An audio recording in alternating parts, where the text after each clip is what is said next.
Custo de vida, emprego e desemprego, cesta básica, tarifas públicas, salário mínimo. Agora, na Brasil Atual, a análise do DIEESE. E nós vamos conversar agora com o diretor técnico do DIEESE, Fausto Augusto Júnior. Bom dia, Fausto. Bom dia, Glauco. Bom dia a todos. Fausto, eu estou pensando aqui em propor a criação de uma nova seção no jornal que vai se chamar O Fantástico Mundo de Paulo Guedes. Porque na quinta-feira o ministro da Economia, se referiu ao resultado da arrecadação de impostos federais para afirmar que o Brasil está decolando de novo. Isso no mesmo dia que o país registrou, segundo anúncio feito pelo IBGE, uma retração de 0,1% no terceiro trimestre deste ano, que representa uma nova recessão técnica. E na sexta-feira ele ainda falou: o crescimento está contratado. A conversa de que o Brasil não vai crescer é uma conversa de maluco. Este não é o melhor governo do mundo, mas não é tão ruim quanto estão dizendo. Fausto, é até complicado, comentar as declarações do ministro Paulo Guedes, mas vou perguntar para você se há alguma razão para esse otimismo em relação à economia brasileira. Bem, Glauco, eu acho que os nossos ouvintes, os nossos telespectadores, eles já sabem muito essa resposta, né? Na verdade, o número que saiu do PIB, mostrando aí pelo segundo trimestre consecutivo queda, ou seja, encolhimento da nossa economia, nada mais é do que algo que já vem sendo sentido pelo conjunto da população. A economia está bem longe de estar uma economia pujante, crescente, como aparentemente o ministro tenta mostrar. Ao contrário, ela está engatinhando ali, ela fica rateando, ela fica andando de lado, e agora ela vem decrescendo do ponto de vista dos trimestres anteriores. Isso é o chamado recessão técnica, ou seja, quando durante 2 trimestres a economia cai. É bom lembrar, Glauco, que esse também é o período, pegando aí os últimos 10 anos, o menor crescimento da história do Brasil também. Ou seja, nós estamos num período, do ponto de vista de crescimento econômico, muito, muito aquém da necessidade de um país do tamanho do Brasil. Mas, por outro lado, eu acho também importante a gente olhar e importante a gente ressaltar, não é só o crescimento econômico que interessa. O que interessa mais é como esse crescimento econômico, ou como essa falta de crescimento econômico, vem impactando a vida das pessoas, a vida das famílias. Afinal de contas, como é que está a vida da população brasileira, a vida do trabalhador? Bem, e aí o número do PIB, na verdade, é muito pior até, muitas vezes, do que aparentemente pode ser indicado ali pela estatística. A qualidade de vida do povo brasileiro caiu muito. Sua renda vem despencando, o desemprego está alto, a capacidade de compra do poder aquisitivo das famílias está cada vez menor, e de alguma forma o que a gente está assistindo é este Brasil, que vai voltando a ser um Brasil em que a fome, de alguma forma, assola boa parte da população. Vamos lembrar, mais de 20 milhões de pessoas no Brasil passam fome, quase metade da população tem algum grau de insegurança alimentar. Tudo isso, de certo modo, é um indicativo de como a economia é incapaz de gerar crescimento, de gerar desenvolvimento social, de gerar bem-estar das pessoas. Esse é o debate principal, Isso é uma coisa, por exemplo, que esse atual governo, o ministro Paulo Guedes, sequer coloca na sua conta, E aí nós vamos vendo como é que isso vai criando este mundo fantástico deles. É um mundo em que o importante, na verdade, é que os meus amigos, que os 30% aí dos mais ricos estejam bem. E aí, sobre este mundo, sobre este aspecto, Glauco, talvez ele tenha razão. Porque o mundo encantado do Paulo Guedes é o mundo dos mais ricos, o mundo daqueles que ganharam com a pandemia, o mundo daqueles que ficaram mais ricos, o mundo daquele que de alguma forma pega as suas economias, ou mais do que economias, pega os seus rendimentos e vão colocar dinheiro nas offshores internacionais, aí, nos paraísos fiscais espalhados pelo mundo. E o pior, Fausto, é que quando a gente vê que existe na verdade, um passivo se acumulando, porque o PIB voltou, segundo os dados do terceiro trimestre, ao patamar pré-pandemia. Mas quando a gente lembra do patamar pré-pandemia, na verdade, no primeiro trimestre de 2020, que é quando a gente está entrando ali no finalzinho de março na pandemia da Covid-19, o PIB já havia caído 0,5% e voltado ao nível de 2012. Então, quando a gente diz que voltou ao nível pré-pandemia, voltou ao nível de 2012. Vai se acumulando um passivo muito grande em termos econômicos e sociais que começa a ficar muito difícil de ser recuperado, Fausto. Não, sem dúvida, né?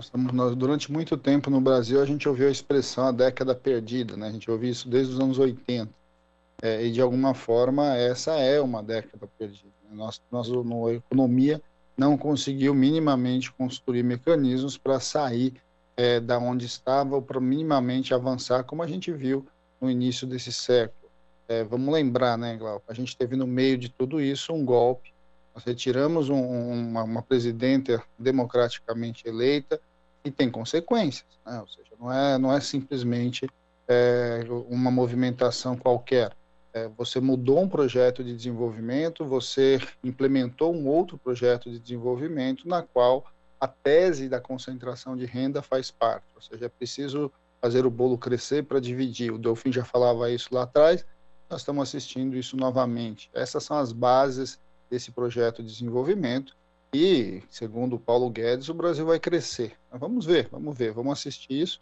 Agora vai crescer e vai crescer para quem? Na verdade, se a gente olhar com muita tranquilidade, o Brasil está crescendo para 30%. Uma parte da população está ficando bem, né? Os mais ricos e endinheirados estão cada vez mais ricos. Mas para a grande massa, para a grande parte da população, o Brasil não só não está crescendo, não, as suas condições de vida não só estão anteriores, né, ao que ele vivia, como elas vêm se dissolvendo, né, assim, desestruturando. A gente está vendo isso, por exemplo, no mercado de trabalho, e nos direitos de trabalho, em que aquilo que já se tinha está se perdendo. A gente está vendo isso no processo de desmonte aí dos direitos sociais que vem sendo implementado pelo governo, na desproteção de várias áreas e de várias comunidades, como a gente está vendo no caso dos quilombolas, no caso dos indígenas. Não dá para separar, Glauco, quando a gente fala de PIB, a vida real das pessoas e como a população vive. Há uma ideia também de que o PIB é a grande chave para entender tudo o que está acontecendo, quando na verdade está muito longe disso, né? O PIB é só mais um indicador de como a economia cresce ou como a economia não cresce. E no momento nós estamos com todos os indicadores bastante complicados, né? O PIB vem caindo de um lado, a inflação vem subindo de outro, a desigualdade vem aumentando, a renda média da população vem caindo, tudo isso num patamar aí de desemprego muito alto que foi estabelecido e de até agora, na verdade, ele não cede da forma que deveria ceder, e aí a população vai vivendo a partir dessa nova realidade. Uma realidade que é bastante cruel para o mais pobre e bastante benéfica para os mais ricos. E o pior, Fausto, quando você fala em desmonte de direitos, em desmonte, inclusive da própria estrutura, né, de atendimento social aqui no Brasil, nós temos mais aí, pelo jeito, mudanças previstas na legislação trabalhista. O governo encomendou um estudo e que tem 2 pontos, pelo menos, que já foram divulgados pela imprensa. Um diz respeito ao trabalho no domingo, uma mudança em relação a isso seria que o trabalhador pode ter direito a folgar nesse dia apenas uma vez a cada 2 meses, e também em relação à desvinculação do trabalhador de aplicativo, que seriam mudanças inseridas ali no artigo 3º da CLT, que deve afirmar expressamente que não constitui vínculo empregatício trabalho prestado entre trabalhador e aplicativos informáticos da economia compartilhada. Então, além de precarizar o trabalho, e essa precarização a gente sabe que não gera emprego, e quando gera são postos de trabalho de qualidade muito baixa e de remuneração também baixa. O governo entende isso como um remédio, entre aspas, um remédio que não dá certo, e vai dobrar a dose, Fausto. De alguma forma, eles estão apostando, né? Estão jogando mais fichas nessa ideia de que você precisa escolher entre ter trabalho ou ter direitos. É um pouco essa a ideia colocada ali naquele relatório, que de alguma forma ele avança aí sobre um conjunto de direitos, seja direitos específicos de algumas categorias, por exemplo, direitos bancários de ter uma jornada de 6 horas, isso é extinto, né, por essa proposta. A questão dos aplicativos, e aí uma visão bastante limitada, porque dá a impressão que tudo é tudo igual, né? Quando na verdade a gente sabe que esse mundo dos aplicativos hoje é uma miríade de atividades e que precisa ser olhado com bastante cuidado. De outro lado, e aí, né, a proposta do governo é essa, ou seja, basicamente, aplicativo é uma questão de empreendedores, não é uma discussão trabalhista, que a gente sabe que é uma grande inverdade. É só a gente olhar aí um conjunto de experiências, um conjunto de vivências das pessoas em que há controle de jornada, que há controle de remuneração, que há minimamente controle externo, né, sobre a atividade, o que caracteriza ali um conjunto de elementos que vão definindo o vínculo empregatício, mas ainda tem mais, viu, Glauco? Esse relatório ainda fala sobre diminuição do poder da Justiça de Trabalho, alteração na legislação sindical, ou seja, uma ideia de que tem que se pulverizar o movimento sindical, e enfraquecer as lutas, né? Ampliar esta ideia de negociação individual, quer dizer, um absurdo do que a gente foi criado aí pelo atual governo. Já tem uma série de elementos que de alguma forma passa por, de novo, né, ampliar a redução da proteção do trabalho, limitar, né, os diversos mecanismos de fiscalização, os diversos mecanismos mínimos aí de controle, e deixar simplesmente o mercado lidar com essa questão aí do mundo do trabalho. É muito longe de fazer uma proposta de como lidar com quase mais de 13 milhões de desempregados, muito longe de ter uma proposta de lidar aí com mais de 40% da população na informalidade. Se apresenta ali é mais do mesmo, é desregulamentação, é retirada de direitos e é colocar o capital como referência de tudo. Para você ter uma ideia, na proposta deles, Glauco, a organização sindical deverá ser a partir de como o empresário quiser. Se o empresário quiser ter, né, se o empresário quiser organizar a lógica sindical pela empresa, se organiza pela empresa. Se o empresário quiser se organizar pela lógica do indivíduo, se organiza pelo indivíduo. Se o empresário quiser uma lógica maior de categoria, se organiza para o grupo econômico. É isso que está proposto.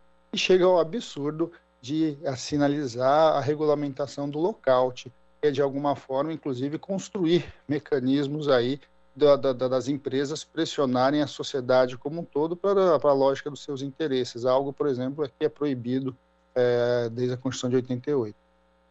São propostas inacreditáveis em qualquer cenário, mas nesse ainda de crise econômico-social pelo que o Brasil passa é ainda pior. Fausto, queria agradecer a sua participação aqui no Jornal Brasil Atual. Até a próxima. Até a próxima, Glauco. Boa semana a todos. Boa semana. Conversamos aqui com o diretor técnico do Diese, Fausto Augusto Júnior. Você está ouvindo Jornal Brasil Atual. As notícias que os outros não dão.